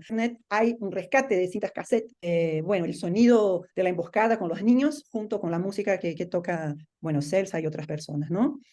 Puede pasar, déjalo ahí o pasa para el próximo, no importa. Bueno, la película se encuentra en sus primeras proyecciones en festivales, ¿no? Este año. Recibió una mención en el prestigioso Festival Internacional de Cine Documental de Ámsterdam y se estrenó esta semana, hace 2 o 3 días, en Paraguay, ¿no? La construcción documental de Sofía Paoli no podría ser más delicada y respetuosa. Con ciertos límites autoimpuestos, ella realiza su película completamente en la casa de Celsa, en Itá, la ciudad de su abuela materna. Dentro de ese escenario, en mi ejercicio de análisis, encontramos 3 personajes humanos, ¿no? Es un ejercicio de análisis muy particular mío. Los 3 personajes humanos son la madre de Celsa, María Lina Rodas, militante del Partido Comunista, que estaba presa en la emboscada cuando Celsa llegó y la volvió a ver después de 8 años y que falleció durante la última etapa de filmación, su hijo, Derlis Miguel Villagra Ramírez, y la propia Celsa. Además de los 3 personajes humanos, tenemos otros 3 personajes no humanos: la casa, los objetos de memoria y la naturaleza. Podríamos incluir entre los personajes no humanos a los fantasmas reales y actuales de la dictadura. La película, con grande delicadeza y profundos silencios, nos sumerge en estos ejes, agrupados aquí solo para esta presentación, ya que están tejidos con líneas finas y elegantes a lo largo del montaje de la película. Puede para la próxima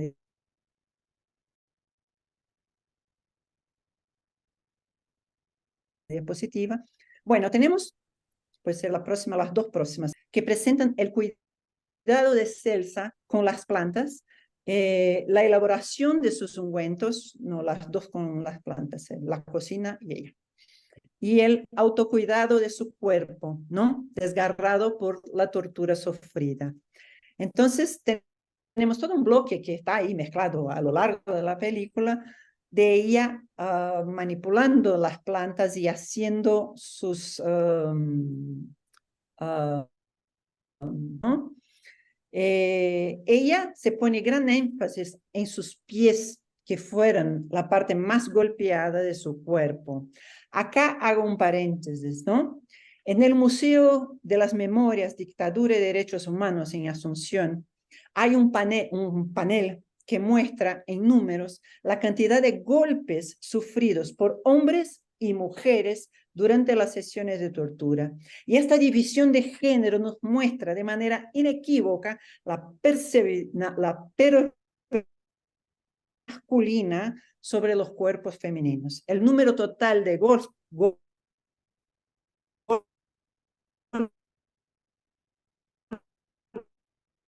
el significativo, puede ir para la próxima. Análisis formal de la película y su estructura cinematográfica, podemos pensar en otro conjunto. Realizan un rescate de la memoria en diálogo con su madre, María Lina Rodas, el único momento en el que escuchamos guaraní. En ese encuentro que ellas dibujan, pues, la próxima diapositiva, es en este encuentro que ellas dibujan un plan de la emboscada como un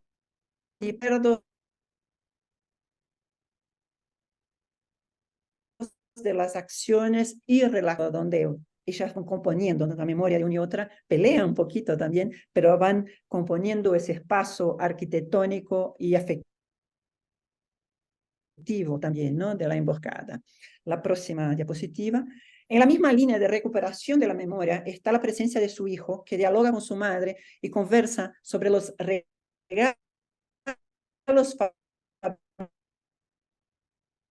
fabricados por ella y sus compañeros, un bebé.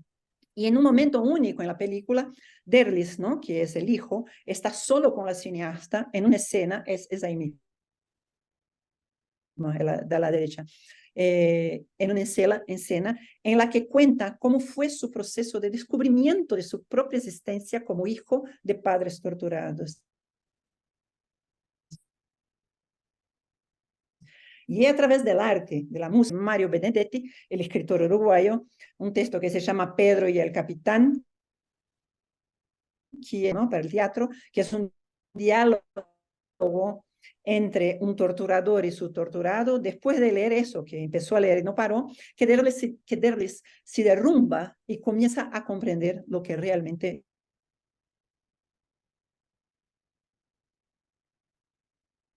vivió. Es un momento muy, muy importante de la película. El personaje importante para mí se manifiesta en los objetos, desde el arpa, ¿no?, que durante la próxima diapositiva, que durante la película solo se afina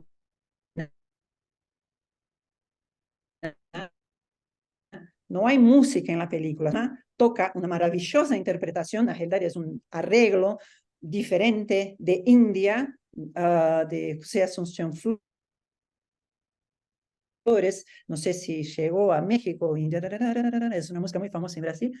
Bueno, ese arreglo de la música es compuesto especialmente para Celsa por José Asunción Flores, que acá no tenemos tiempo de decir, pero es también exiliado y tiene una relación con el cine también muy intensa. Y bueno, y ahí con el arpa, con el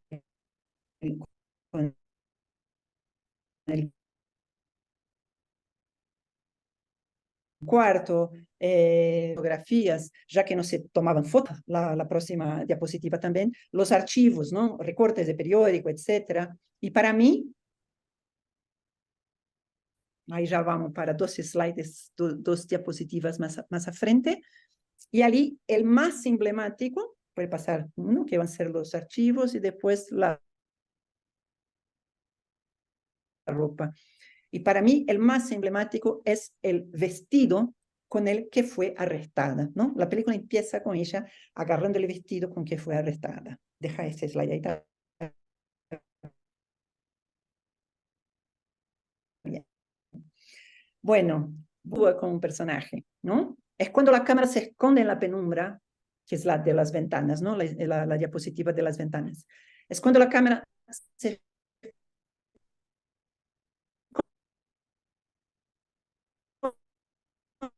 esconde en la penumbra y mira hacia través de cortinas, que la banda sonora nos hace escuchar también testimonios contemporáneos por la radio de políticos, ¿no?, como el ministro de Educación y el propio Marito, ¿no?, el presidente de la época. Esos audios de Radio Real, ¿no?, oímos elogios a los logros de Stroessner, el fantasma fantasma está presente en su propia casa. La cámara y la banda sonora se unen para crear la atmósfera que prevalece en las almas paraguayas que todavía sienten el peso de los piragües, que es la palabra en guaraní para los delatores, ¿no? Los que denunciaban a sus pares, y que son conscientes, ¿no? Esas almas paraguayas que son conscientes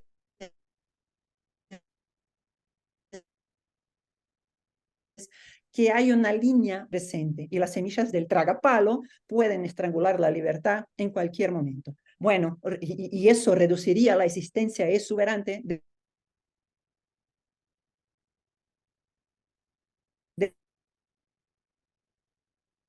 el siguiente personaje, según mi propia relación de curación que Celsa practica a diario. La próxima diapositiva, por favor.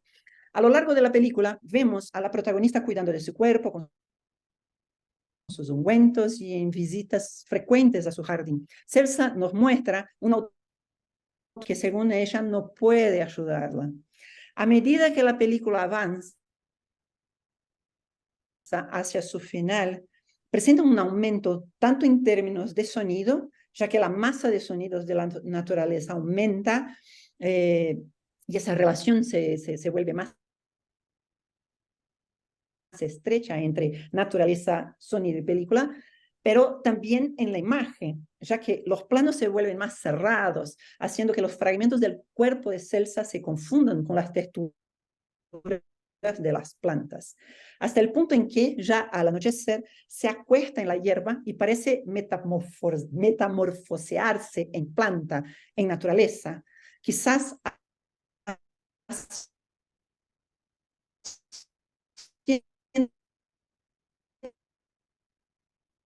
crecer sus ramas, que el guapuí para tal vez. Bueno, con esta análisis más no que personal de la película, concluyo mi ponencia y agradezco muchísimo el apoyo por las diapositivas y por suerte la internet no cayó. Gracias. Muchas gracias, Andrea. Bueno, ahora tenemos unos 10 minutos para preguntas, si gustan hacer preguntas.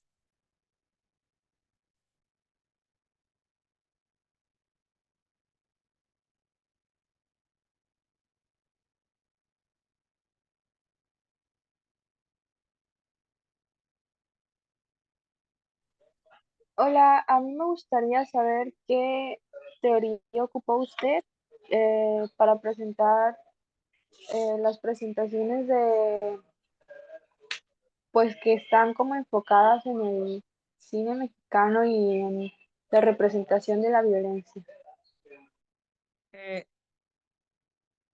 Si quieren, hacemos preguntas o vamos respondiendo, o si quieren, hacen todas sus preguntas y luego respondemos para que sea más rápido, como prefieren. O vamos respondiendo. Ok, me decías de qué películas, o sea, el corpus total, Jania. Sí, así es. O sea, me gustaría saber cómo la teoría que ocupó para explicar su presentación de las películas que habló, de La Libertad del Diablo y pues de la historia íntima de la ex sicaria. Yo me basé en la teoría de la representación, las representaciones sociales, ¿no? O sea, esta teoría que tiene que ver con el conocimiento de sentido común, perdón, tengo la cámara apagada, con el conocimiento de sentido común que se elabora para darle sentido a algo, básicamente. O sea, no es una teoría muy elaborada, sino que toma en cuenta la forma en que en una sociedad se da sentido a algo. No sé si respondí a tu pregunta. Ok, está bien. Entiendo. Gracias. Gracias. ¿Alguien más?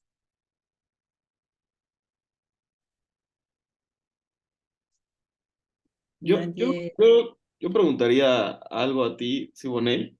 Ah, ok. Me, me parece que algo que una de las razones por las que a mí no me gustó el documental de La Libertad del Diablo Okay.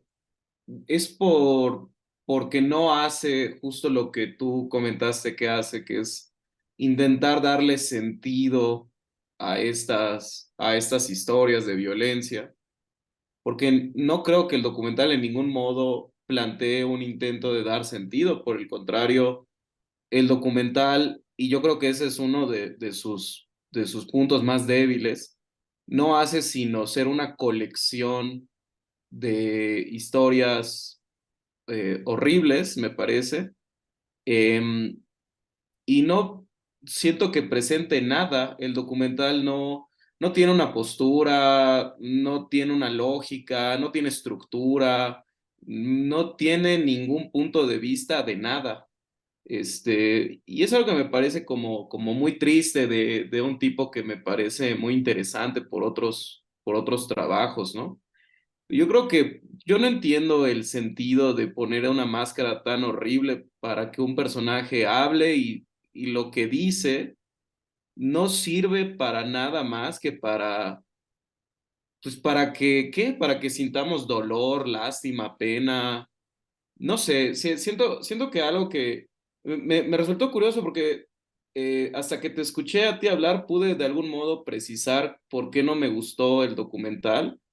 Y opinaría justo lo contrario a ti, porque creo que el problema del documental es que no hace sentido de nada, solo es un agrupamiento, una colección de testimonios. Creo que evidentemente, seguro tú estarás de acuerdo, juntar testimonios no es lo mismo que proveer una estructura a la razón por la que se juntaron estos testimonios, ¿no? Es decir, no es lo mismo coleccionar algo que juntar objetos, ¿no? Es lo que quiero decir. Y me parece que esto es un juntar objetos, juntar testimonios. Y mientras más desgarrador y triste y horrible sea, mejor. Pero no siento que esto tenga ningún sentido de nada. Eso es lo que me pareció el documental. Esa es la razón por la que a mí me desagradó tanto, creo yo. Entonces, mi pregunta sería, ¿a qué te refieres con que el documental intenta dar sentido? ¿Qué entiendes tú por un documental que intenta dar sentido? ¿A qué te referirías con eso? Bueno, en principio, lo que él trató, lo que él plantea que hizo en La Libertad del Diablo es una especie de ensayo sobre el mal.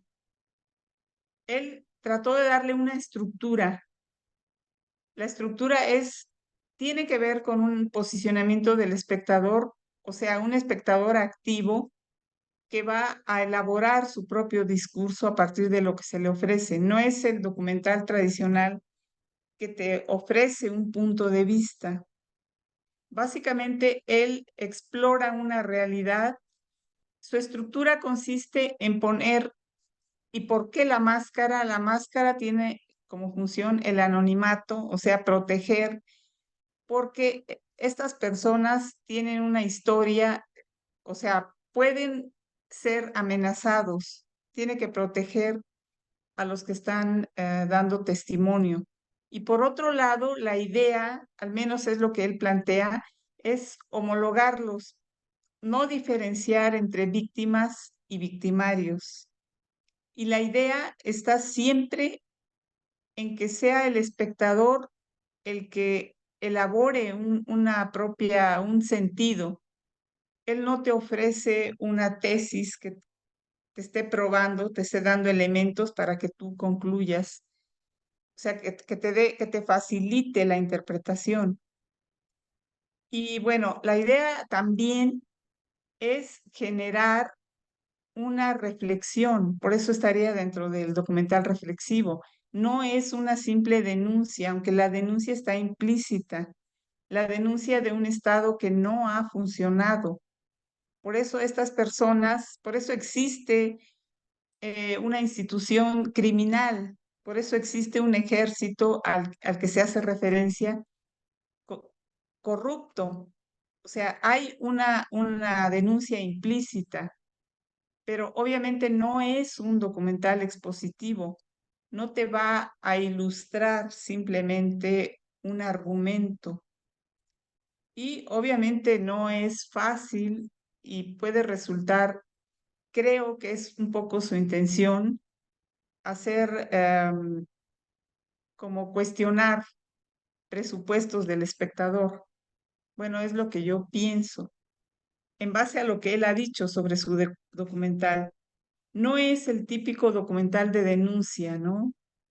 Que va a mostrarnos cifras, nos va a dar testimonios con material de archivo, sino que apuesta a un espectador interlocutor. Pero obviamente siempre la interpretación es algo individual, ¿no? No sé si respondí un poco a lo que tú planteas. Sí, sí, quizá no estamos tan de acuerdo, pero sí, sí hubo una respuesta, entonces te lo agradezco. Y pusieron preguntas en el chat, si las pueden revisar.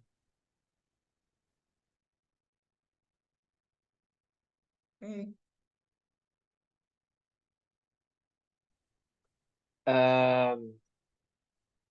A propósito de yo voy a hablar un portuñol. A propósito de la afrofabulación, que es un termo concebido por Tabanyongo, este pesquisador, que es profesor en la Universidad de Yale, acá en los Estados Unidos, él plantea el concepto de afrofabulación, mas no directamente o vincula a aspectos culturales afro. La cuestión para él se basea en el concepto de performance y de fabulación de Gilles Deleuze a partir de un documentario, a partir de una performance queer.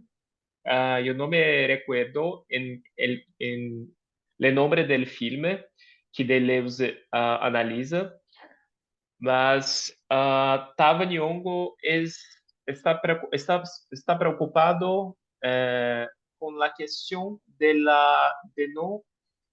personas negras que no se fixan en una identidad. Entonces, son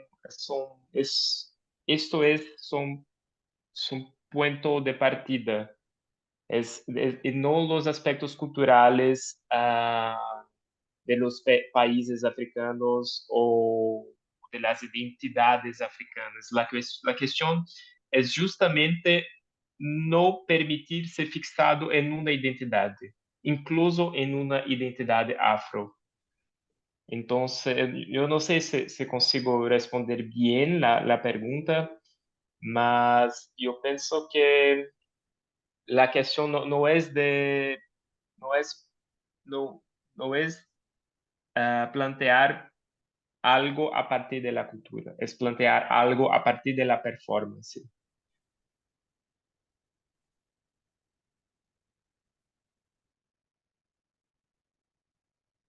Ok, no sé si hay alguna otra pregunta. Si no, Hay una pregunta para Alberto ahí, ¿no? Arriba. sí, ¿no? Alberto. Disculpa, no logro verla. Yo creo que entre que se me cerró la conversación, no sé si pudieran apoyarme leyéndola. Yo no la veo tampoco. Si alguien la puede Yo leer. ya le respondo entonces. Es una pregunta de Fernando Saldaña Benítez. ¿Qué cambios narrativos y estilísticos muestran las películas hechas con formación teórica en cine? Y concluye interesantes. ¿Qué cambios narrativos se puede apreciar?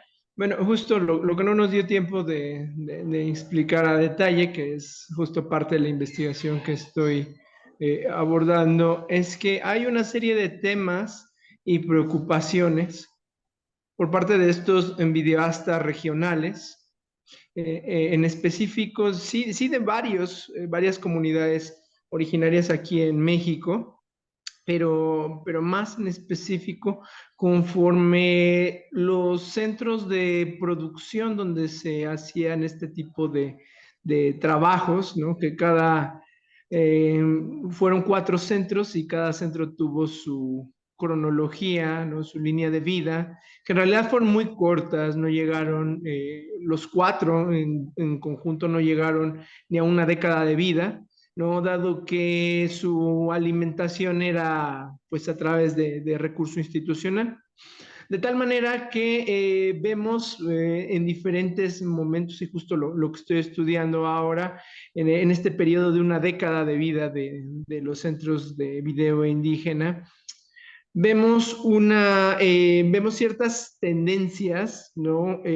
Justo a partir, como decía, de las primeras generaciones de videoastas regionales, por esto que llama la investigadora Freya Shiwi, esto que llama el locus antropológico, que es prácticamente este cimiento de, pues, narrativo, discursivo, ¿no? Pues palpado, calcado desde los documentales etnográficos que pues producía el antiguo Instituto Nacional Indigenista, ¿no? De tal manera que justo en estas primeras generaciones vemos este seguimiento, ¿no? De pronto, si quieren llamarlo de estilo, ¿no? A partir de una preponderancia en la modalidad expositiva, aunque los trabajos que yo presenté como estos de pronto giros paradigmáticos, ¿no? En los videastas purépechas, en el caso de Dante Serrano, ¿no? Que es uno de los más pues ávidos en estas propuestas narrativas, ¿no? Es justo la inserción de la ficción, ¿no? Como pues en este caso un género, bueno, perdón, sí, una orientación discursiva, ¿no? Que daría vuelco a sus preocupaciones, ¿no? Hay temáticas que son recurrentes en la región de Michoacán, que es justo la que estoy terminando de estudiar, ¿no?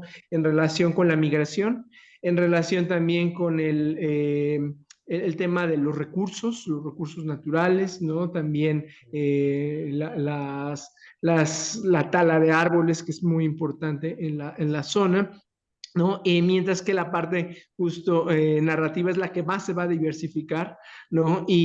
Bueno, hoy en día justo los invito a que si les interesa el tema, pues revisen las actuales propuestas de los videoastas regionales, ¿no? Sobre todo a partir de estos fomentos que se hacen desde el IMCINE, ¿no? Un fomento pues estatal, ¿no? De alguna manera, ¿no? Y verán, ¿no? Que hay pues tendencias muy interesantes, ¿no? Que se van justo diversificando, ¿no? Muchas de ellas pues en sintonía también con los festivales de cine. Y gracias por la pregunta y comentario. Bueno, pues les agradecemos, ya estamos cerrando. Les agradecemos a todos haber participado en este congreso y los invitamos a la clausura a todos. Muchas gracias.